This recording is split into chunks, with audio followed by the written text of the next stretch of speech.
para dejar de creer lo que nos han contado y aprender a pensar. Sean todas y todos bienvenidos a este nuevo episodio. Soy Diógenes Laercio y les hablo desde algún punto del globo. Comenzamos. Los últimos meses hemos sido partícipes del acontecimiento que será la pauta del porvenir.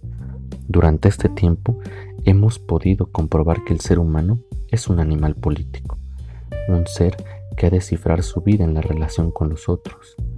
El confinamiento de meses enteros ha despertado en nosotros la ira, la desesperación, la angustia y el miedo frente a la experiencia más forzada de la soledad de las últimas décadas. No en vano Aristóteles afirmaría en su Política que aquel que se considerara aislado del espectro social habría de ser un loco o un dios. Y es justamente de la locura de lo que hablaremos hoy, de cómo es la sombra de la razón, de cómo la pandemia trastoca la realidad psíquica. Y justo por ese trastocamiento, los individuos asisten a fiestas, se reúnen, hacen marchas contra el uso del cubrebocas o contra el confinamiento, van de compras, etc.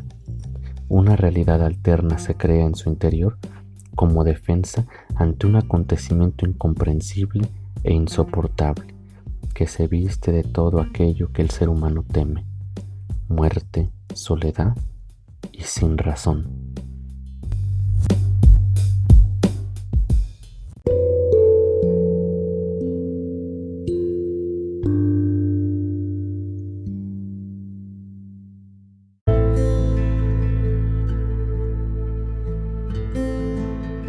Uno de los aspectos más interesantes a pensar en torno a la contingencia se relaciona con la aparición de la locura como hecho colectivo.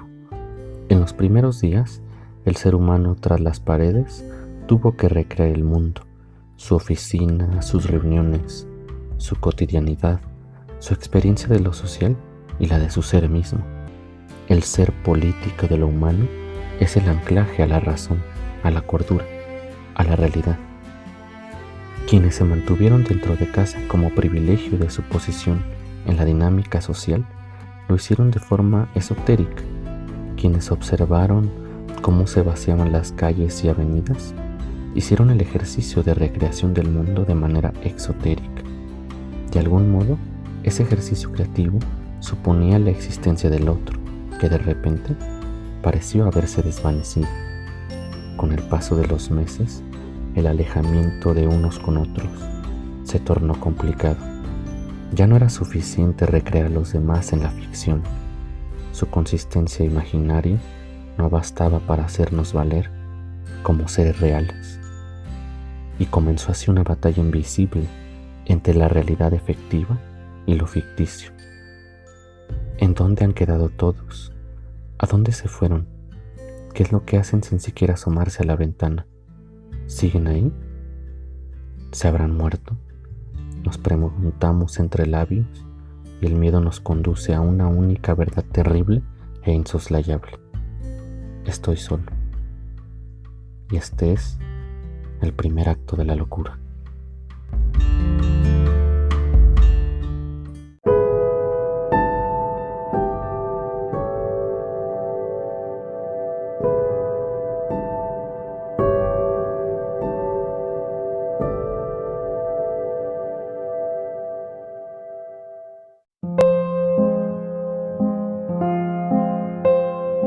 Así es, queridos amigos y amigas, la soledad llevada hasta su límite, tal y como lo hemos experimentado durante todos estos meses, algo tiene que ver con la locura. Fue entonces cuando, aunado a lo que sucedía en el interior de los individuos, la crisis económica se hizo patente y la ficción del otro entre muros pareció tomar su curso normal. Se creó el concepto de la sana distancia a nivel gubernamental para remediar el alejamiento angustiante de los otros. Pero el otro, queridos amigos, ya no era el mismo. El de al lado no tuvo ya la misma opacidad, el mismo calor, la misma voz. Una parte de él se desvaneció entre el tiempo muerto de horas solitarias. En la nueva normalidad, el vecino, el familiar, el otro, oscila entre la realidad y el sueño, Una especie de sopor nos une a los demás.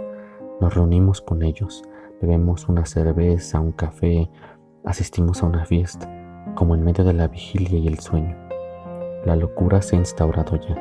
Es el eje de todo lo que pone en riesgo la vida de los demás. Todos los que se esfuerzan por tener una vida normal rayan la línea de la razón. No han soportado la realidad con todo su peso. No pueden soportar que ya no es lo mismo, que se hayan muerto sus más cercanos, que hayan perdido el trabajo, que se haya desestructurado lo que era normal. Ahora viven en la simulación de un mundo que ya no existe más. Los locos viven así en otro cosmos, con otros otoños y otro sol, como escribiría Borbolla.